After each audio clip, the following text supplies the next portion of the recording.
Hello friends, good evening. Welcome back to my YouTube channel study with Vishu. आज मैं आपके लिए लाया हूँ 50 डेज हार्ड चैलेंज, जिसके अंदर हम मल्टी क्वेश्चन सीरीज करेंगे, जिसके अंदर डिफरेंट सब्जेक्ट्स के आपको एमसीक्यू मिलेंगे। English, Hindi, math, science, SS, ICT, reasoning, ability, maths, current, सभी टाइप के मिक्स क्वेश्चंस मिलेंगे। और ये क्वेश्चंस करने से फॉर श्योर आपको सक्सेस अवश्य मिलेगी। और इन क्वेश्चंस को करने से जितने भी पीआरटी का एग्जाम है, एनटीटी का है, चंडीगढ़ डीएसएसबी के, एनवीएस के केवीएस के हैं, और जो हमारा टीजीटी का है, और जो हमारा चंडीगढ़ में भी एग्जाम होने वाला है पीजीटी का कॉमन पेपर जो पोर्शन आने वाला है, उन सभी में ये वीडियो बहुत ही यूजफुल रहने वाली है। तो सबसे पहले आप मेरे चैनल को लाइक, शेयर और सब्सक्राइब कर लो। और बिना टाइम वेस्ट किए अब हम अपनी वीडियो स्टार्ट करते हैं, क्वेश्चन सीरीज स्टार्ट करते हैं। इस सीरीज में दोस्तों हमने सबसे पहले बहुत जो कॉमन लेवल के क्वेश्चंस होते हैं उससे स्टार्ट किया है, ताकि आपका धीरे धीरे लेवल अपग्रेड हो सके और आपको अंडरस्टैंडिंग में कोई भी प्रॉब्लम ना आए। Clear to all? तो सबसे पहले क्वेश्चन देखते हैं आपकी स्क्रीन पे दोस्तों। Look at the series 2,1, 1/2, 1/4, what number should come next. इसके बाद कौन सा नंबर आएगा? तो ऑप्शन ए है 1/3, 1/8, 2/8, 1/16। तो बताइए दोस्तों इसका सही आंसर क्या रहने वाला है?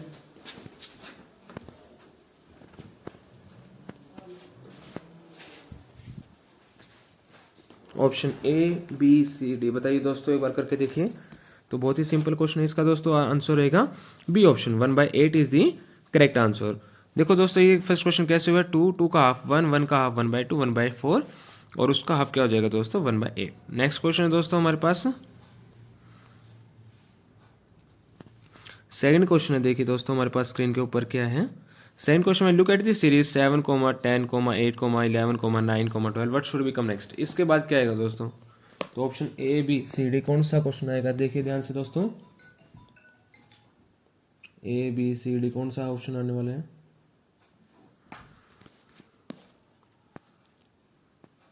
तो इसका सही आंसर ऑप्शन बी दोस्तों, 10 इज द राइट आंसर। कैसे दोस्तों? तो सबसे पहले क्या करेंगे, +3 -2, +3 -2, +3 -2। ठीक है। अब देखते हैं क्वेश्चन नंबर 3 दोस्तों। Look at the series 36, 34, 30, 28, 24, what should come next. बताइए दोस्तों इसका सही ऑप्शन क्या रहने वाला है? इसका सही ऑप्शन रहेगा दोस्तों 22, B is the correct answer. कैसे? -2, -4, -2, -4, -2, 22 is the correct answer. Now next question. Look at the series 22, 21, 23, 22, 24, 23. What should come next? Option A, B, C, D, 22, 24, 25, 26। बताइए दोस्तों क्या आएगा? बहुत ही सिंपल क्वेश्चन से स्टार्टिंग करें दोस्तों। धीरे धीरे डे बाय डे आपको डेली सीरीज मिलेगी क्वेश्चंस की, और सभी मल्टी सब्जेक्ट्स की आपको सीरीज मिलने जा रही है। तो आप इसको जरूर अटेम्प्ट करें। तो इसका सही आंसर क्या रहेगा दोस्तों? Option C is the correct answer, 25 is the correct answer. कैसे दोस्तों? -1 + 2, -1 + 2, -1 + 2। ओके। नाउ क्वेश्चन नंबर 5 है हमारे पास, सेम है सीरीज। इसके नेक्स्ट कौन सा रहने वाला है? Option A, B, C, D में से जल्दी से बताइए दोस्तों, बहुत ही बेसिक क्वेश्चन हैं। Option B is the correct answer. Clear है? जो 14 है हमारा वो राइट आंसर। कैसे दोस्तों? 53, 53 पेयर्स में चलें दोस्तों, माइनस माइनस करते जा रहे हैं। कितनी कितनी सीरीज माइनस करते जा रहे हैं हम? 13, 13, 13 माइनस करते जाएंगे। तो 27 में से 13 माइनस करेंगे तो क्या आ जाएगा दोस्तों? 14।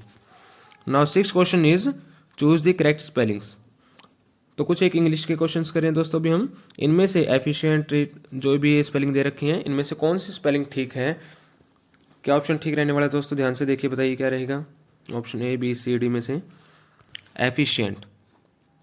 तो ऑप्शन 6 था हमारा ए ऑप्शन ठीक है। एफिशिएंट का मीनिंग होता है दोस्तों सक्षम होना किसी भी चीज़ में। ठीक है।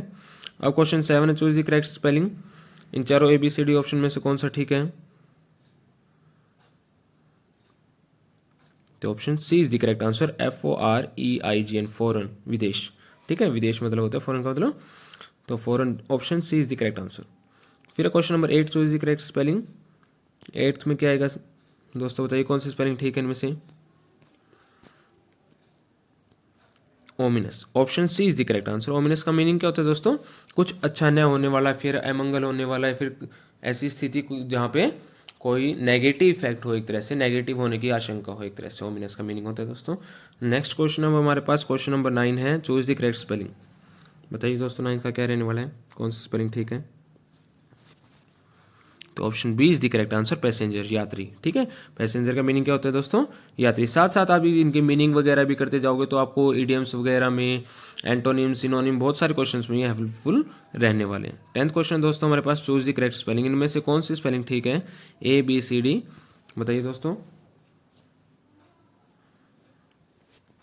Option D is the correct answer. ठीक है दोस्तों, नेक्स्ट क्वेश्चन हमारे पास, which word does not belong with the others. इनमें से कौन सा वर्ड दूसरों के साथ बिलोंग नहीं करता है, दूसरों से मेल नहीं खाता है, बताइए। इसका सही आंसर होगा दोस्तों option number A, street.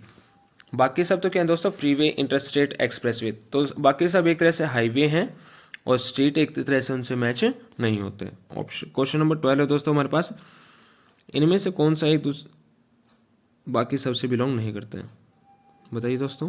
Inch, ounce, centimetre, yard.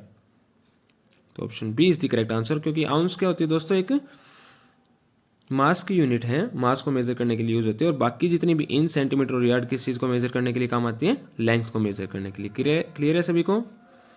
अब क्वेश्चन नंबर 13 दोस्तों, tyre, steering wheel, engine, car, इन चारों में से एक कौन सा एक बाकी सबसे मैच नहीं करते हैं। Option D is the correct answer, car इसका सही आंसर आएगा, क्योंकि दोस्तों बाकी सब तो उस कार के पार्ट हैं।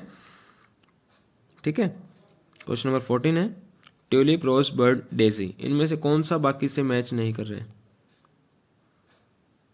बताइए दोस्तों कौन सा सही आंसर रहेगा इसका। Option C, option C is the right answer, क्योंकि ट्यूलिप, रोज, डेजी क्या है दोस्तों, तीनों ही फ्लावर के नेम है, और बर्ड एक तरह से फ्लावर का नेम नहीं है। क्वेश्चन नंबर 15 अब हमारे पास, गिटार, फ्लूट, वायलिन्स और सेलो, कौन सा एक ऑड वन है इनमें से, बताइए। Option B is the correct answer, flute is the correct answer, क्योंकि बाकी दोस्तों देखते हैं उन सभी में क्या, गिटार, वायलिन और सेलो में क्या होता है, स्ट्रिंग होता है, तार होता है, लेकिन फ्लूट में कोई भी तार नहीं होता। ठीक है, क्लियर है सभी को।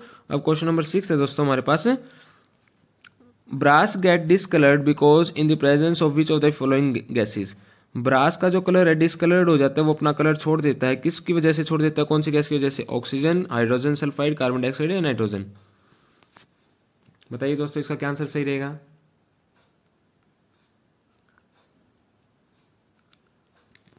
Option B is the correct answer, hydrogen sulphide is the correct answer.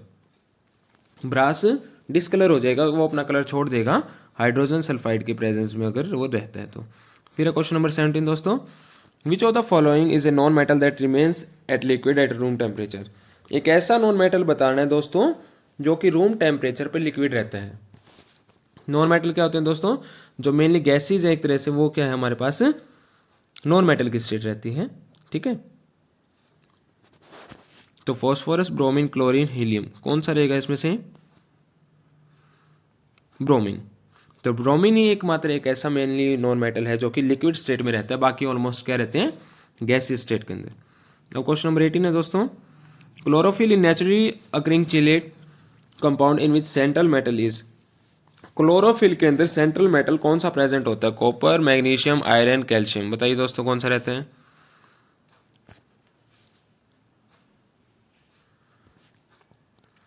Option B is the correct answer, magnesium is the correct answer. Clear to all. Next question है, which of the following is used in pencils. इनमें से कौन सा pencil के अंदर use होता है दोस्तों, ग्रेफाइट, सिलिकॉन, चारकोल, फॉस्फोरस। बहुत ही सिंपल क्वेश्चन है, स्टार्टिंग में हमने बहुत ही बेसिक से क्वेश्चन रखे हैं ताकि सभी स्टूडेंट्स अटेम्प्ट कर सकें और धीरे धीरे अपना लेवल इंक्रीज कर सकें। Option A is the correct answer, pencil का जो जिस पार्ट से हम लिखते हैं पेंसिल के, वो किससे बना होता है दोस्तों, ग्रेफाइट से।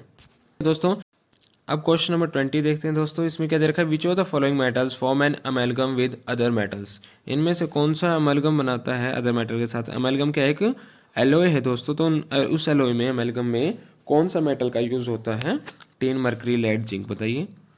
Option B is the correct answer, mercury is the right answer. Next question 21 दोस्तों, the centre for cellular and molecular biology is situated at. Cellular and molecular biology का सेंटर कहाँ पे सिचुएटेड है, कहाँ पे स्थित है दोस्तों, इनमें से पटना, जयपुर, हैदराबाद, दिल्ली। बताइए ऑप्शन कौन सा ठीक रहेगा? Option C is the correct answer. ये कहाँ पे दोस्तों? हैदराबाद के अंदर। नेक्स्ट क्वेश्चन दोस्तों, where is the railway staff college located? Railway staff college कहाँ पे लोकेटेड है इनमें से दोस्तों? पुणे, इलाहाबाद, वडोदरा या दिल्ली में? तो option C is the correct answer, Vadodara के अंदर ये सिचुएटेड है। ठीक है दोस्तों, अब क्वेश्चन नंबर 23 देखते हैं। The famous Dilwara temple are situated and, Dilwara temple कहाँ पे सिचुएटेड है दोस्तों? बताइए 23 का क्या आंसर ठीक रहेगा? Option B, Rajasthan is the correct answer. Next question है 24 दोस्तों, Wadia institute of Himalayan geology is situated at, Wadia institute of Himalayan geology कहाँ पे सिचुएटेड है दोस्तों? बताइए कहाँ पे लोकेटेड है? दिल्ली, शिमला, देहरादून या कुल्लू? तो देहरादून इसका सही आंसर रहेगा दोस्तों। नेक्स्ट क्वेश्चन देखते हैं 25th क्वेश्चन क्या है? Bijapur is known for its, Bijapur किस लिए जाना जाता है? बताइए दोस्तों कौन सा ठीक रहेगा? Option B is the correct answer, Gol Gumbaz के लिए जाना जाता है। अब क्वेश्चन नंबर 26 है दोस्तों, हिंदी क्वेश्चन से कुछ एक ब्रज भाषा है। ब्रज भाषा क्या है दोस्तों? कौन सी हिंदी है? पश्चिमी, बिहारी, पहाड़ी, पूर्वी? कौन सी है बताइए? इसका ऑप्शन ए ठीक रहेगा दोस्तों, पश्चिमी हिंदी है। ब्रजभाषा क्या है? एक पश्चिमी हिंदी। मगही किस भाषा की बोली है? मगही कौन सी भाषा की बोली है दोस्तों? बताइए, 4 ऑप्शन आपके पास, पश्चिमी हिंदी, पूर्वी हिंदी, बिहारी या राजस्थानी?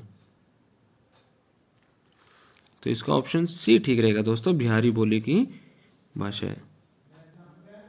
नेक्स्ट क्वेश्चन दोस्तों हमारे पास 28th क्वेश्चन है, हिंदी खड़ी बोली किस अपभ्रंश से विकसित हुई है? 28 का बताइए दोस्तों क्या आंसर रहने वाला है? तो इसका सही आंसर रहेगा ऑप्शन बी, शोर सैनी। ठीक है। नेक्स्ट क्वेश्चन दोस्तों हमारे पास 29th क्वेश्चन है, भाषा के आधार पर भारतीय राज्यों की पुनर्संरचना की गई थी। बताइए दोस्तों 29 का कौन सा, कब की गई थी? भाषा के आधार पर भारतीय राज्यों की पुनः संरचना की गई थी, कौन से साल में की गई थी? 1956 ईस्वी में। ठीक है दोस्तों। उसके बाद 30th क्वेश्चन हमारे पास, किस तिथि को हिंदी को राजभाषा बनाने का निर्णय लिया गया? हिंदी को राजभाषा बनाने का निर्णय कब लिया गया था दोस्तों? 14 सितंबर 1949। बी ऑप्शन ठीक है। और इसी दिन को हम क्या मनाते हैं दोस्तों? हिंदी दिवस के रूप में भी मनाते हैं 14 सितंबर को। ठीक है। उसके बाद 31st क्वेश्चन है दोस्तों, अब कुछ एक क्वेश्चन हमारे जीके वगैरह से रिलेटेड भी हैं। ठीक है। ऑप्शन 31st का बताइए दोस्तों क्वेश्चन क्या है, who is the father of geometry? का फादर किसको कहा जाता है?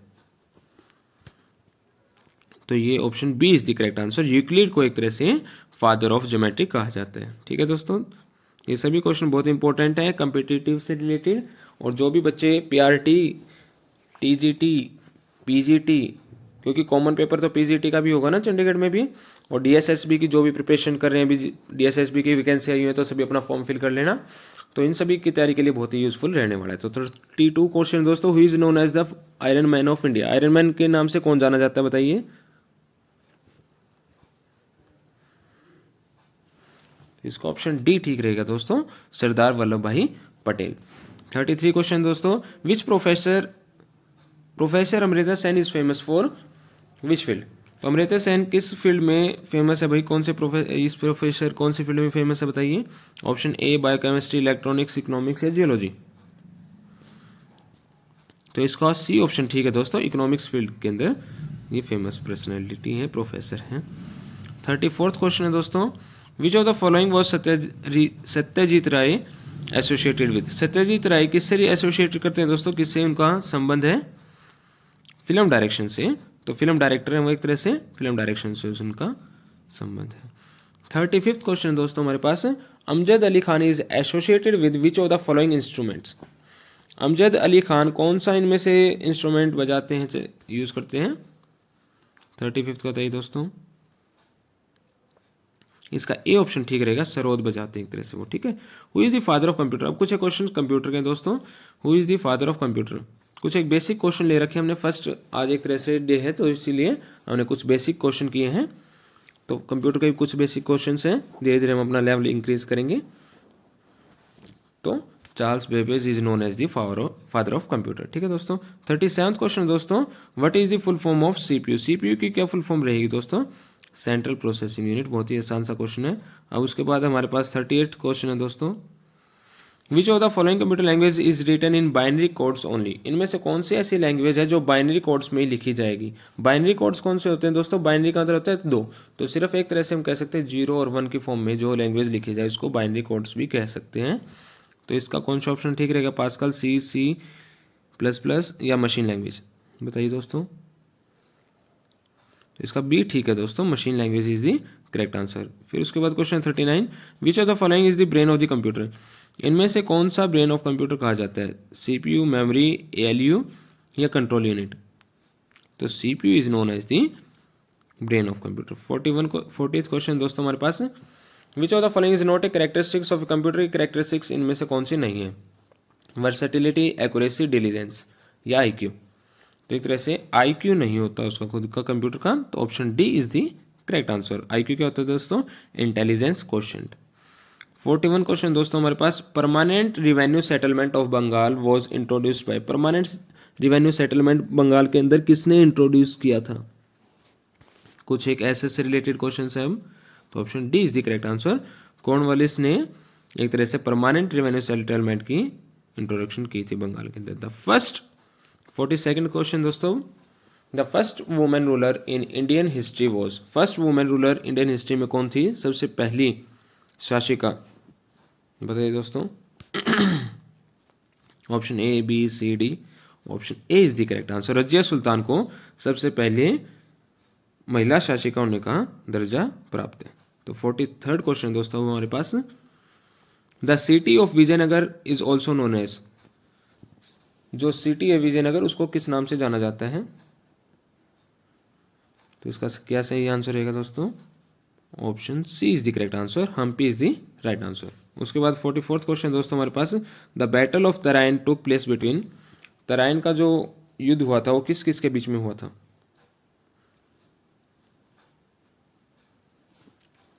बताइए दोस्तों। ABCD में से कौन सा ऑप्शन ठीक रहेगा, option B is the correct answer. Mohammad Ghori और पृथ्वीराज चौहान के बीच में पहली तराइन की जो युद्ध हुआ था वो हुआ था। 45th क्वेश्चन दोस्तों, who wrote NAI Akbari the great historical work.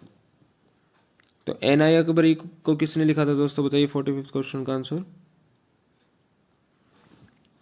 तो इसका सही आंसर रहेगा अबुल फजल ने इसको लिखा था।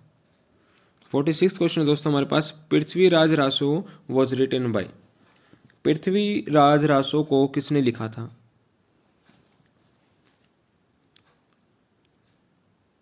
तो option C is the right answer, Chandra Bardai ने इसको लिखा था। 47th क्वेश्चन दोस्तों हमारे पास, name the king who invaded Delhi and plundered the Kohinoor diamond. तो दिल्ली के ऊपर युद्ध करके और कोहिनूर का जो हीरा था उसको चुराने का काम किसने किया था, कौन से राजा ने किया था, किसने उसको चुराया था, एक तरह से लूटा किसने था दोस्तों। 47th का क्या आंसर रहेगा, नादिर शाह। नादिर शाह ने जो कोहिनूर हीरा था उसको लूटा था। 48th क्वेश्चन है दोस्तों हमारे पास, who was the last ruler of Lodhi dynasty. Lodhi dynasty का लास्ट रूलर कौन था, बहलूल लोधी, इब्राहिम लोधी, दौलत खान लोधी, सिकंदर लोधी, बताइए दोस्तों। तो इसका सही आंसर रहेगा इब्राहिम लोधी ने को लास्ट शासक माना गया है, लास्ट रूलर माना गया है किसका, लोधी डायनेस्टी का। इसके रिलेटेड ही 49th क्वेश्चन है, the Lodhi dynasty was founded by. Lodhi dynasty को किसने फाउंड किया था, किसने बताया था। तो इसका ऑप्शन सी ठीक रहेगा दोस्तों, बहलोल लोधी ने इसको फाउंड किया था। लास्ट क्वेश्चन दोस्तों हमारे पास, हुमायूं नामा वॉज रिटन बाय। हुमायूं नामा को किसने लिखा था, हुमायूं, अकबर, अबुल फजल या गुलबदन बेगम ने, बताइए दोस्तों। तो इसका डी ऑप्शन ठीक रहेगा दोस्तों, गुलबदन बेगम ने हुमायूं नामा को लिखा था। तो ये क्वेश्चन आज 50 क्वेश्चन हमने CQ की सीरीज की है, जिसके अंदर आपको इंग्लिश से रिलेटेड हिंदी के भी क्वेश्चन थे, कुछ एक हमने रीजनिंग भी की है, कुछ एक साइंस के क्वेश्चन भी थे इसके अंदर। SS के तो काफ़ी क्वेश्चन थे, हिस्ट्री कवर किया हमने, ठीक है। कंप्यूटर के क्वेश्चन की आज हमने इसके अंदर, ठीक है। जैसे जैसे हम डे बाय डे कुछ एक पेडागोजी के क्वेश्चंस वगैरह, मैथ के भी क्वेश्चंस आपको करवाए जाएंगे। तो आप सबसे पहले मेरे चैनल को लाइक, शेयर, सब्सक्राइब करना ना भूलें। Thank you so much.